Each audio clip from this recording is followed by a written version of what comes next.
tous, je suis Christophe Berthet, directeur général d'Immigrants Québec. J'ai le plaisir aujourd'hui d'introduire la conférence de Desjardins dont le titre est Devenir propriétaire immobilier, un rêve à portée de tous les nouveaux arrivants.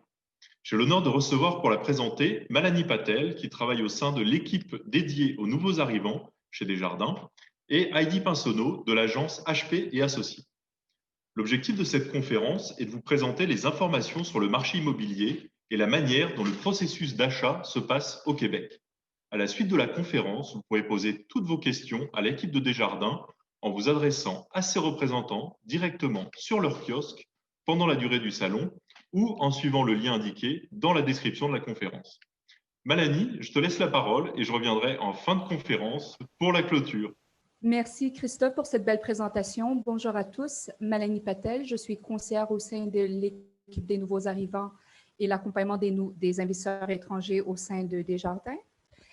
Aujourd'hui, je vais vous présenter un atelier sur l'accès à l'immobilier pour les nouveaux arrivants. Donc, voici les points qui seront abordés lors de cet atelier. Donc, le dossier de crédit, les frais liés à l'achat, l'apport, les types de financement, la préautorisation, l'amortissement et le terme, les taux et les options, la marge de crédit hypothécaire, le marché immobilier, qui sera, c'est notre partenaire Heidi qui vous parlera, et la période de questions.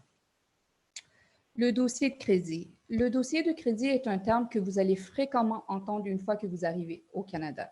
Donc, le dossier de crédit en mots simples, c'est un document qui regroupe vos renseignements personnels, qui nous permet de connaître votre niveau de risque et votre niveau d'endettement. Le fonctionnement est très simple. Toutes les fois que vous adhérez à différents types de services, que ce soit des prélèvements automatiques, un abonnement téléphonique, que vous adhérez à des cartes de crédit ou d'autres types de prêts, ces renseignements sont transmis directement à deux organismes, dont TransUnion et Equifax Canada. Et par la suite, en fonction de comment vous gérez, est-ce que vous payez à temps ou pas, est-ce qu'il y a des retards de paiement, un pointage est attribué. Ce pointage ou votre bureau de crédit, il est consulté par la majorité des marchands ou les institutions financières qui souhaitent vous octroyer soit un service ou un financement. Et pour savoir le type, pour savoir ou connaître votre pointage, pour savoir si vous êtes bon ou mauvais, bien, vous le voyez juste ici. Donc, un excellent pointage, c'est 780 et plus. Un très bon, entre 720 et 779. Donc, pour un nouvel arrivant qui vient d'arriver au Canada, il est important de savoir que normalement, ça prend minimum 6 mois à 1 année pour avoir une historique de crédit sur laquelle vous pouvez ou sur laquelle on peut se fier. Donc, ça ne veut pas dire qu'une personne qui vient d'arriver au Canada qui ne peut pas demander un prêt parce qu'ils n'ont pas un historique de crédit. Ça veut tout simplement dire en retour que l'institution financière pourra vous demander des documents supplémentaires. Ces documents peuvent être soit une attestation de solvabilité de votre banque principale pour combler le manque d'historique de crédit ici au Canada. Donc, dans tous les cas, que vous venez d'arriver, que vous venez justement d'arriver ou que ça fait un moment que vous êtes au Canada, dans tous les cas, vous pouvez quand même demander un financement, même si que votre historique de crédit est récent. Mis à part la mise de fonds qui est obligatoire et un certain montant à prévoir, au-delà de ce montant, vous devez aussi prévoir un minimum entre 1,5 à 3 % du coût d'acquisition. Donc, ces frais, c'est pour couvrir des frais que vous aurez à engendrer ou à régler durant une transaction immobilière. La première est la fameuse taxe de bienvenue. La taxe de bienvenue est une taxe de vente qui est envoyée par la municipalité où vous achetez. Elle est établie en fonction de soit le coût d'acquisition ou le montant que la municipalité a évalué la propriété pour. Et ici, vous pouvez voir le pourcentage ainsi que la fourchette de comment celle-ci est calculée. Ensuite, vous avez les frais de notaire. Donc, au Canada, ce n'est pas un pourcentage qui est prélevé. Donc, normalement, c'est des frais fixes et c'est entre 1 200 et 1 500 $. Donc, avant de choisir votre notaire, vous pouvez emmagasiner, en appeler quelques-uns pour trouver celui qui correspond à votre budget. L'inspection entre 400 et 1 000 $. Donc, l'inspection, c'est lorsque vous faites affaire avec un inspecteur en bâtiment qui va venir faire une visite complète de votre propriété.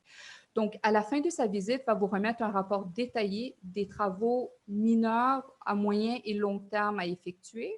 Donc, vous, en fonction de cette inspection, vous saurez les réparations que vous aurez à effectuer dans la propriété. Notre partenaire Heidi va vous parler un peu plus en détail concernant l'importance de l'inspection. Ensuite, les frais d'évaluation. Donc, les frais d'évaluation, je vous les mentionne ici, mais normalement, quand vous faites affaire avec Desjardins durant l'acquisition d'une propriété, les frais d'évaluation sont à notre charge. Donc, les frais d'évaluation, c'est qu'un évaluateur se présente à la propriété pour déterminer la vraie valeur, donc la juste valeur marchande de la propriété. Donc, vu que nous prenons le bien en garantie, nous devons nous assurer que dans un cas où il y a un défaut, qu'on est en mesure de récupérer le montant octroyé. Au-delà de ça, ça nous permet aussi de confirmer la valeur dont vous payez, ce que je veux dire que ça correspond réellement à son prix. Donc, pour la TPS et TVQ, c'est une taxe de vente et c'est seulement applicable lorsque vous achetez une propriété neuve. Donc, pour tous ceux et celles qui comptent acheter une propriété existante, gardez en tête ces frais où cette taxe n'est pas à prévoir. Ensuite, on vous recommande aussi d'avoir un certain montant pour effectuer des rénovations. Donc, c'est sûr certain que vous pouvez trouver une propriété de vos rêves, mais elle n'est pas clé en main. Donc, vous pouvez soit financer vos rénovations avec vos propres avoirs ou sinon, demander que l'institution financière ou Desjardins finance vos rénovations. Dans le cas où vous souhaitez qu'on finance vos rénaux, il suffit lors du montage de la demande de financement, que vous prévoyez ou que vous nous fournissez des devis des travaux à effectuer dans la propriété. En fonction des devis fournis, si les travaux effectués, selon nous, apportent un certain ou rajoutent une certaine valeur à la propriété, nous pourrons l'inclure dans le montant de financement ou l'inclure dans le montage. Donc, procéder de cette façon, ça va vous permettre de profiter d'un taux d'intérêt beaucoup plus bas que d'autres types de crédits à la consommation. Si jamais vous procédez à faire les rénaux plus tard, et de deux, ben, on va conserver ou garder le montant dans le financement. Donc, vos mensualités vont être incluses dans la partie du prêt conçu pour l'acquisition. L'apport ou la mise de fonds. Donc, votre mise de fonds, elle est obligatoire ou un certain montant, il est obligatoire. Par contre, celle-ci peut provenir de différentes sources, dont vos épargnes ou vos économies personnelles. Important à noter que vous pouvez, ça peut provenir de fonds détenus ici au Canada ou même à l'étranger. Si jamais c'est des fonds qui sont détenus à l'étranger, éventuellement, ils vont devoir être virés au Canada. Par contre, on peut quand même considérer ces avoirs, même s'ils sont détenus dans un compte dans un autre pays. Votre mise de fonds peut provenir d'une vente d'un bien. Donc, si c'est le cas, encore une fois, ici au Canada ou à l'étranger, dans tous les cas, si votre mise de fonds provient d'une vente d'une propriété, on vous demandera une acte notarié qui justifie la vente de la propriété. Une donation. Donc, vous pouvez recevoir un don d'un parent proche, soit mère, père, frère, sœur, oncle ou tante. Donc, ce don, il n'y a pas de limite. Vous pouvez recevoir le montant que vous souhaitez et ce n'est pas imposable au niveau du Canada. Ensuite, le REER dans le cadre du RAP. Donc, pour ceux et celles qui ne connaissent pas nécessairement le REER est un régime établi ou mis en place par le gouvernement fédéral pour vous permettre à épargner pour votre retraite. Donc, c'est un régime qu'on appelle fiscalement avantageux. Normalement, on n'est pas autorisé de retirer de nos REER sans être imposé, à moins qu'on ait rendu à la retraite, à l'exception du programme RAP qui vous permet de retirer jusqu'à, et je suis désolée, il y a une petite erreur, jusqu'à 30 000 par personne sans imposition. Donc, pour ceux et celles qui ont un REER et qui souhaitent retirer, vous pouvez, lorsque vous achetez une première propriété et que vous serez propriétaire occupant, vous avez la possibilité de retirer jusqu'à 30 000 par personne. Ensuite, vous pouvez emprunter votre mise de fonds. J'aimerais apporter une petite précision. L'emprunt d'une mise de fonds ne peut pas provenir de tout type de financement et c'est spécifiquement lorsque vous détenez une marge de crédit hypothécaire. Je vais vous parler un peu plus en détail à la fin de la présentation concernant c'est quoi une marge atout ou une marge de crédit hypothécaire, mais gardez en tête si pour ceux et celles qui détiennent ce produit, vous pouvez emprunter votre mise de fonds à partir de cette marge. Les différents types de financement. Donc, il y a deux types de financement qui existent au Canada. Vous avez ce qu'on appelle les prêts conventionnels et les prêts assurés. Pour un prêt conventionnel, il n'y a pas d'autre intermédiaire, c'est vous et l'institution financière. Donc, normalement, pour acquérir une propriété au Canada, l'apport minimum à mettre est un apport de 20 Et ce 20 il est applicable pour les résidents canadiens, les résidents temporaires ou permanents. Ensuite, pour les non-résidents du Canada. Un non-résident est une personne qui n'a pas de statut au Canada et c'est ce qu'on appelle un investisseur étranger. Et pour un investisseur étranger, l'apport minimum à mettre, c'est un apport de 35 Lorsqu'on y va avec un prêt conventionnel, il n'y a pas de prime à financer. Donc, il n'y a pas un certain montant de plus à mettre parce que vous suivez les règles et c'est le montant minimum recommandé. Ensuite, il y a aussi ce qu'on appelle les prêts assurés. Donc, les prêts assurés, il ne faut pas confondre le terme assuré avec une assurance habitation ou une assurance vie.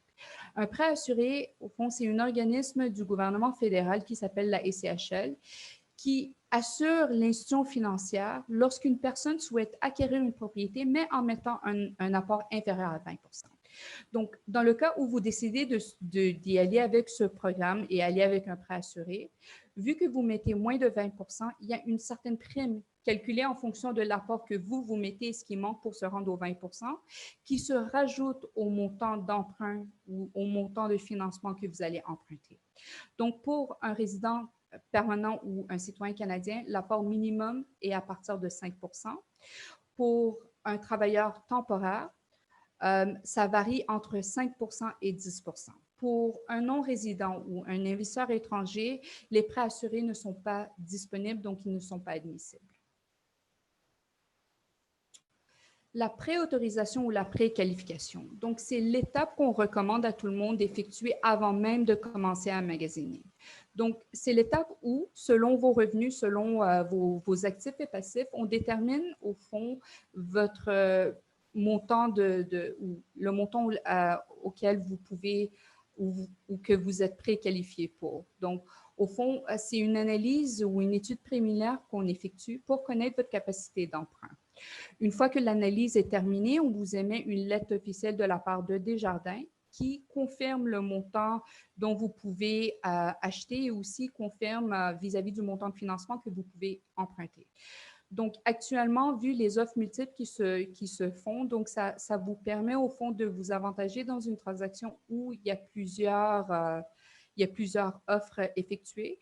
Donc, lorsque vous avez votre lettre de préqualification, ça démontre un certain sérieux parce que ça démontre que vous avez pris le temps d'aller voir votre institution financière qui est pour vous préqualifier pour un certain montant. Aussi, ça vous permet de magasiner en toute confiance. Vu que vous connaissez votre budget, vous savez que vous êtes dans la fourchette de prix dont vous pouvez regarder. Donc, ça évite d'aller chercher ou regarder pour une maison qui vaut beaucoup plus que notre budget. Ça permet de garantir un taux d'intérêt. Donc, normalement, pour ceux et celles qui viennent nous voir pour effectuer une préqualification pour le taux fixe et selon notre marge de manœuvre, nous sommes en mesure de le garantir pendant une certaine période, qui veut dire qu'au moment qu'on vous a émis votre lettre de préqualification et que vous trouvez la propriété de vos rêves, si entre-temps, la garantie de taux elle est plus intéressante et que les taux, celle qui a été appliquée sur votre demande est plus bas que celui qu'on peut vous offrir, on pourra vous offrir le taux qui a été utilisé pour la préqualification. Ensuite, ça accélère le processus d'approbation finale. Vu que vous avez fourni la majorité des documents pour procéder à la préqualification ou l'étude préliminaire de votre dossier, lorsque vous aurez signé une promesse d'achat, il ne vous restera pas tant de documents à fournir. Donc, ça permet vraiment d'accélérer le processus. L'amortissement et le terme. Donc, au Canada, l'amortissement, lorsque vous prenez un financement, vous avez 25 ans pour rembourser l'emprunt. Concernant le terme ou le contrat de taux, là, ça va dépendre de l'option que vous prenez. Donc, pour les taux fixes, vous avez l'option de prendre un contrat de taux entre 1 an jusqu'à 10 ans. Et pour le taux variable, c'est toujours un contrat sur 5 ans. Donc, en mots simples, ce que ça veut dire, c'est que vous ne conservez pas le même contrat de taux pendant la durée de l'amortissement. Donc, oui, vous pouvez avoir un contrat fixe, mais c'est à durée déterminée, qui veut dire qu'à la fin du contrat choisi, donc par exemple, si vous prenez un contrat fixe 5 ans, à la fin de ces 5 ans, on va vous faire une nouvelle proposition en fonction des taux qui vont être en vigueur au moment du renouvellement. Donc, c'est des contrats fixes, mais à durée déterminée. Concernant les taux et les options, donc, comme je vous ai mentionné, les taux fixes, au fond, dès que vous prenez un certain contrat à taux fixe, vous conservez le même taux et les mêmes modalités pendant la durée du contrat. Donc, je reprends mon exemple de 5 ans. Si vous prenez un contrat à taux fixe 5 ans, vous conservez le même taux et les mêmes remboursements hypothécaires pendant 5 ans. Pour le taux variable ouvert et taux variable réduit, donc pour le taux variable ouvert, c'est un contrat ouvert, qui veut dire qu'il n'y a aucune pénalité lorsque vous le remboursez ou vous mettez fin au contrat avant la date d'échéance. Normalement, ce produit n'est pas offert couramment. C'est vraiment conçu pour des membres qui ont des projets à court terme ou qui sont au moment d'un renouvellement, ils sont en train de vendre leur propriété. Le taux variable réduit, reste un contrat à taux variable, mais qui est fermé, qui veut dire que vous ne pouvez pas le rembourser à tout moment. Mais si vous cherchez le taux d'intérêt le moins élevé sur le marché, ça va être le taux variable réduit. Donc, la composition du taux variable est composée de deux façons. Vous avez le taux préférentiel qui est établi par la Banque du Canada et par la suite, vous avez une réduction de taux. Donc, le taux préférentiel n'est pas déterminé par Desjardins, on suit ce que la Banque du Canada émet. Et pour la réduction de taux, vous la conservez pendant la durée des 5 ans. Ensuite, le taux révisable annuellement ou 5 dans 1, c'est ce qu'on appelle un produit hybride. Donc, ça combine le taux variable et un taux fixe.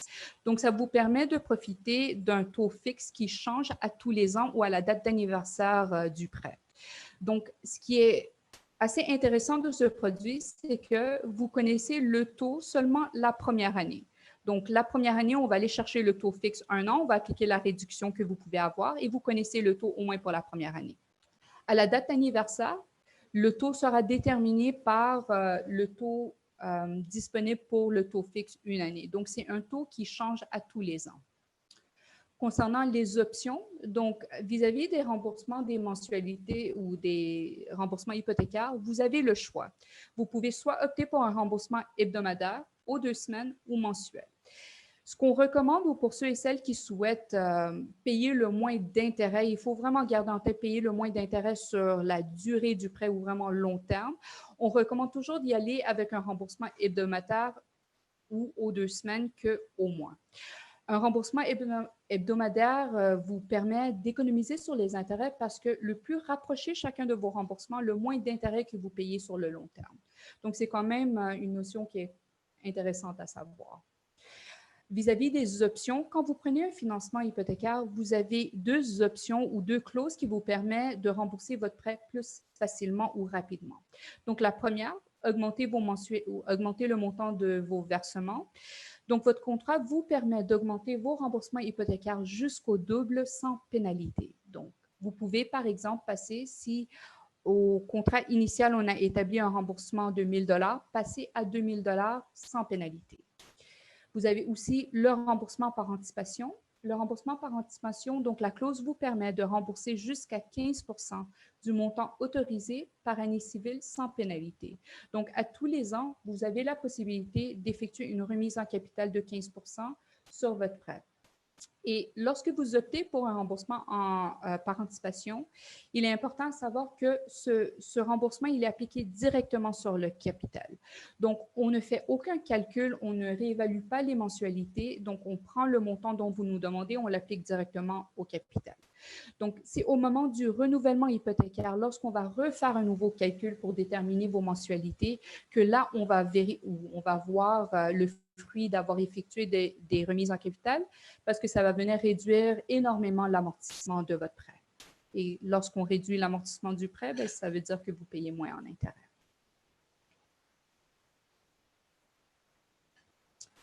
La fameuse marge de crédit hypothécaire. Donc, juste pour revenir au slide où je vous ai mentionné, l'apport pouvait être emprunté.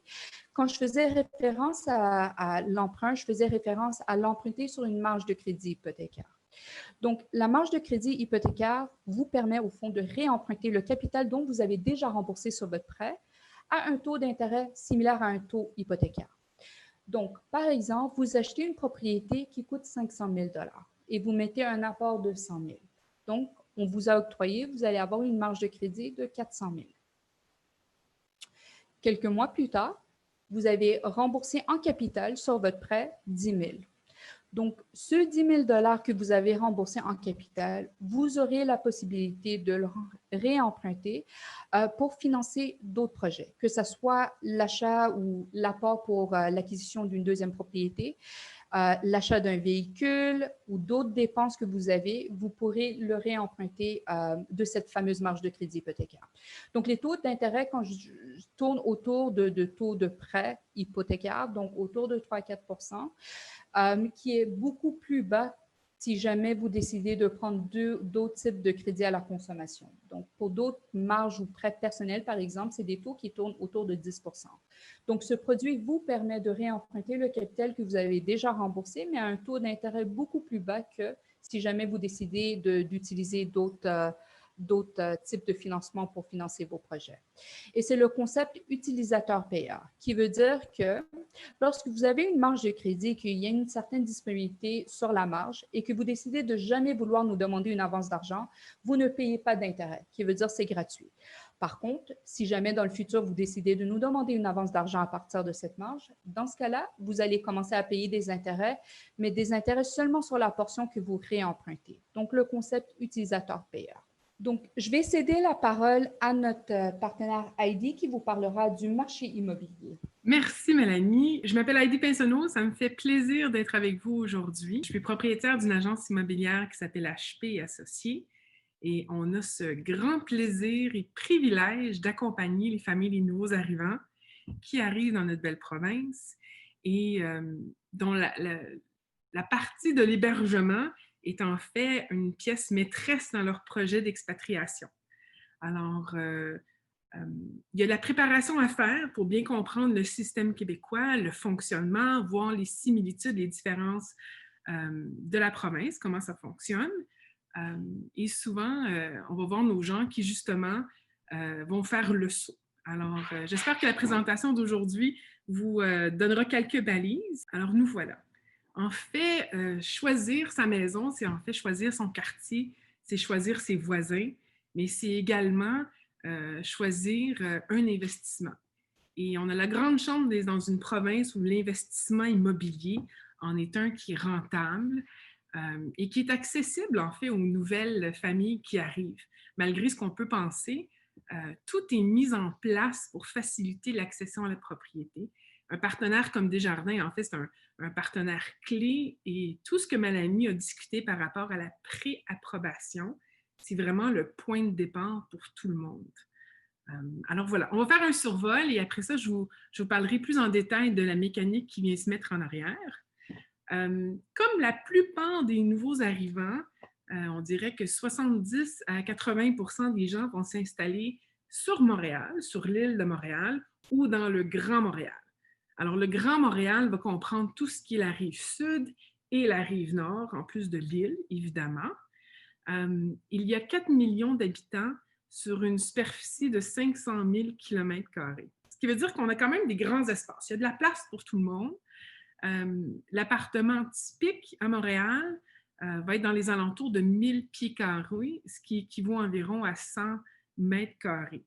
Alors, la tendance vers les micro-appartements, ce n'est pas tout à fait quelque chose qui est présent sur Montréal. Alors, on a la chance d'avoir de la place.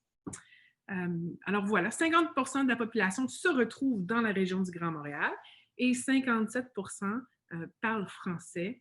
C'est un environnement qui est très vibrant, très énergétique. Il y a 6 universités, il y a beaucoup de sièges sociaux. C'est vraiment un bel environnement, tant pour y travailler que pour y vivre. Alors, je me permets de vous faire un aperçu du marché canadien. Et la raison pourquoi je le fais, parce que quand on est à l'extérieur, on entend beaucoup de statistiques sur le Canada. Et il faut faire bien attention parce que le Canada est un grand pays avec vraiment des différences d'une province à l'autre. tant au niveau de la culture qu'au niveau de l'économie. Alors, pour vous donner l'exemple, partir de Québec en vol pour se rendre en Colombie-Britannique, c'est un vol de 8 heures, de 6 heures, pardon. C'est pratiquement la même distance que de voler vers l'Europe.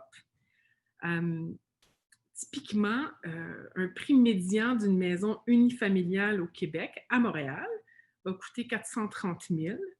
En Ontario, cette même maison, les mêmes dimensions, va être 1 million. Et en Colombie-Britannique, ça va être 1,3 million. Alors, il faut vraiment porter attention. Est-ce qu'on parle du marché québécois? Est-ce qu'on parle du marché canadien? C'est très différent. Même que les provinces ont passé à travers les crises immobilières sur les 25 dernières années très différemment. Notamment en 2009, le Québec a vraiment tiré son épingle du jeu. On n'a pas perdu de valeur comme telle. Les prix ont juste stabilisé pendant une certaine période pour ensuite continuer de s'accroître année après année. On vous parlera un petit peu de la pandémie, l'effet de la COVID, un peu plus tard dans la présentation, mais encore là, on pense bien que le Québec va bien tirer son épingle du jeu encore une fois. Et pour vous donner une idée de grandeur, au Québec, Bas-Saint-Laurent, cette même maison va être à 155 000 et à Sherbrooke, qui est à environ 2 heures de Montréal, 240 000. Alors évidemment, on parle en dollars canadiens, mais ça vous donne une idée, c'est abordable l'immobilier à Montréal. Pour ceux qui sont friands des statistiques, je vous en donne quelques-unes au passage. En 2020, alors de janvier au mois de septembre, quand les statistiques sont sorties maintenant, on a eu une augmentation de la valeur d'environ 21 % pour les unifamiliales. La copropriété a augmenté de 10 %. En moyenne, ça fait une augmentation d'environ 10-12 % pour l'année. Alors, c'est sûr que les mois à venir, on va voir qu'est-ce qui se passe, mais c'est un marché qui est vraiment très actif, très, très, très convoité. On va s'en parler plus tard de la rapidité à laquelle ça se passe. Mais voilà, c'est un marché qui est très sain également. Parfait. Alors, comment ça fonctionne, tout ce système-là des courtiers immobiliers, les agences? C'est très différent. Alors, tout est basé sur un système qui est unique, qui est efficace, qui mise sur la collaboration. Alors, en Amérique du Nord, c'est une des grandes qualités. Tout est très efficace et on essaye justement de miser tout sur la collaboration. Alors, ce que je veux dire par là, toutes les agences immobilières vont tous enregistrer les biens qu'ils ont à la location et à la vente dans une grande base de données qui s'appelle Centris. Et c'est vraiment un site web à retenir, c'est centris.ca. Alors, au lieu de magasiner toutes les agences indépendamment, on peut simplement se rendre à centris.ca et on voit l'inventaire complet de ce qui est disponible. Et la façon que ça fonctionne, le vendeur engage un courtier qu'on appelle inscripteur. Il va lui payer une commission et ce courtier va partager sa commission avec le courtier collaborateur qui représente les acheteurs. Ce qui fait en sorte que c'est un service extraordinaire pour les acheteurs parce que, ils n'ont pas à payer pour ce service-là et ils ont un parti à la transaction qui les défend, qui les représente, qui les conseille.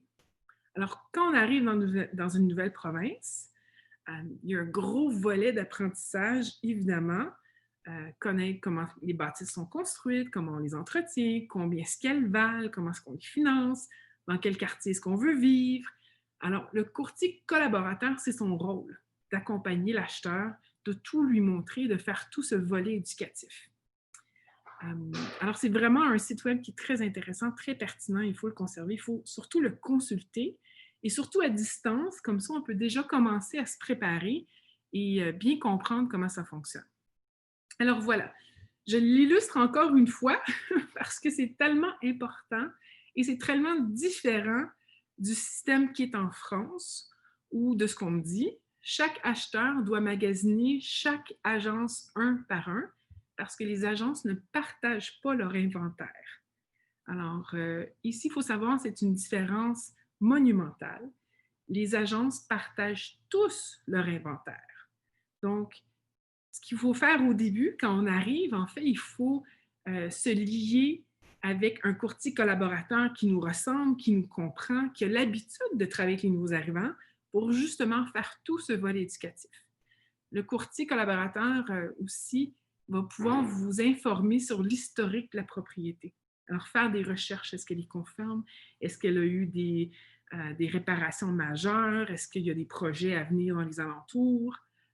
C'est un allié en or, votre courtier collaborateur. Alors voilà, alors c'était vraiment le processus pour expliquer la division de la rémunération, comment est-ce que les courtiers se partagent la commission entre eux. Alors voilà. Maintenant, le processus d'achat d'un bien au Québec. Je pense que la chose qui est le plus marquante pour un nouvel arrivant, c'est la rapidité et la simplicité. Et vous allez vous en rendre compte dès le départ quand vous obtenez une préautorisation chez Desjardins. Dans la mesure où vous avez la documentation disponible, vous leur remettez, ça va très rapidement. Alors, à l'intérieur de 48, 72 heures, on peut obtenir une préautorisation, ce qui nous aide, à savoir exactement le budget qu'on dispose pour magasiner une propriété. Et dans un deuxième temps, lorsqu'on aura trouvé une propriété, on va être prêt justement à faire les promesses d'achat. Alors, la deuxième étape, évidemment, c'est de faire la recherche virtuelle des biens à la vente. Alors, avec votre courtier collaborateur, on va dans la base de données. On va dans Centris, on regarde les biens, on voit qu'est-ce qu'il y en est, on échange. On apprend également à lire ce que nous, on appelle les listings, qui sont en fait les feuilles descriptives d'un bien immobilier. Qu'est-ce que ça veut dire quand je vois chambre à coucher 1 plus 1? Quelle est la signification? Alors, c'est tout ce volet-là qu'on apprend à faire. La troisième étape, évidemment, c'est les visites. Alors, quand on a la grande chance de vous avoir parmi nous, on embarque dans la voiture, on fait la tournée découverte des quartiers et ensuite, on voit les propriétés. Dans l'intérim et pendant le temps qu'on ne peut pas faire ça, plusieurs de nos clients vont faire des visites virtuelles. Alors, de plus en plus, les agents, justement, prennent des vidéos 3D de la propriété. Alors, c'est possible de le faire à distance comme ça. On serait quand même surpris de voir à quel point certaines personnes se lancent dans l'aventure sans avoir vu la propriété, mais habituellement, les gens vont attendre d'être sur place pour l'avoir vu. Bon, on s'est promené, on a trouvé une maison qui nous intéresse et on voudrait faire une promesse d'achat. Alors, avec votre courtier, on va présenter une promesse d'achat au vendeur. Il ne faut pas penser que c'est une tactique de pression parce que c'est juste la façon que ça fonctionne ici. Habituellement, on va laisser moins de 24 heures au vendeur pour nous répondre. C'est dans les mœurs de notre travail. Parfois, on va même donner 6 heures, 10 heures à un propriétaire de répondre à notre promesse d'achat. Donc, on va s'entendre sur un prix. On va inclure des clauses suspensives que je vais vous parler après et on va donner un délai de réponse. Quelles sont les clauses suspensives? Alors, on va rendre la promesse conditionnelle à l'approbation bancaire, à l'inspection de la propriété et l'examen des documents de copropriété s'il y a lieu. L'approbation bancaire, Mélanie vous en a parlé. Alors, vous avez eu votre préapprobation. Maintenant, on a une offre d'achat acceptée. On va l'envoyer chez Desjardins et ils vont envoyer quelqu'un pour évaluer la valeur marchande de la propriété. En fait, c'est très rassurant pour un acheteur parce que vous avez une tierce personne, un tierce parti qui habituellement est conservateur, qui va venir valider que le prix que vous payez reflète réellement la valeur marchande. Alors, pour un acheteur, c'est rassurant. La deuxième clause, c'est l'inspection de la propriété. Alors, Mélanie vous l'a mentionné, l'acheteur engage un inspecteur accrédité qui va venir faire un compte-rendu complet de la propriété. Il va vous produire un document 2 jours après qui va vous indiquer justement la condition de la bâtisse, la toiture, l'électricité, la plomberie, les fondations. Il va pouvoir vous indiquer s'il y a des déficiences et le laps de temps dans lequel les déficiences doivent être corrigées. Ensuite, vous aurez 3 options. Soit qu'on achète la maison telle qu'elle, on accepte le rapport d'inspection, on s'en déclare satisfait. Soit qu'on demande une réduction du prix en fonction des déficiences qui ont été trouvées, ou on va se désister de la promesse d'achat. Et on peut se désister à ce moment-ci sans aucun frais autre que le coût de l'inspecteur. Si on se déclare satisfait de ces conditions, maintenant on a une promesse d'achat complétée, réalisée, qui nous engage réellement à l'achat de la propriété. Ce processus-là, entre le moment où on a fait une promesse d'achat et on réalise les conditions, ça peut prendre entre 10 et 12 jours. Alors, tout se fait rapidement. Le dossier est transféré chez le notaire qui va faire des vérifications pour s'assurer de la validité du titre, qu'il n'y a pas de vice, que tout est conforme. Et après ça, on peut passer à la signature. Le notaire a habituellement besoin de 2 semaines pour préparer son dossier. Alors, du moment où je commence à faire mes visites et le moment où je suis propriétaire, il peut s'écouler 30 jours. Alors, voilà, ce n'est pas dit que ça va toujours aller rapidement comme ça, mais ça pourrait si on voudrait le faire. Et voilà, vous êtes propriétaire de votre première maison ici au Québec. Mélanie en a touché un peu un mot tantôt pour les frais. Alors, il y a le frais pour l'inspecteur qui nous aura coûté entre 500 et 900 $. Il va y avoir les frais pour le notaire, qui est en fait un frais fixe qui est entre 1 500 et 2 000 $. Et il va y avoir la taxe de droit de mutation qu'on appelle la taxe de bienvenue, qui est en fait une gradation en fonction de la valeur marchande, qui va être aux environs de 1,5 % approximativement. Alors, les frais d'accession à la propriété ne sont pas très, très élevés et c'est entre autres une des raisons qui explique pourquoi les Québécois vont changer fréquemment d'habitation. La moyenne, c'est entre 5 et 7 ans. Parce que justement, le marché est porteur, il y a une augmentation de valeur à chaque année, les frais à l'acquisition sont bas et de toute évidence, il n'y a pas de gain en capital taxable sur sa résidence principale, ce qui incite justement les gens à en profiter.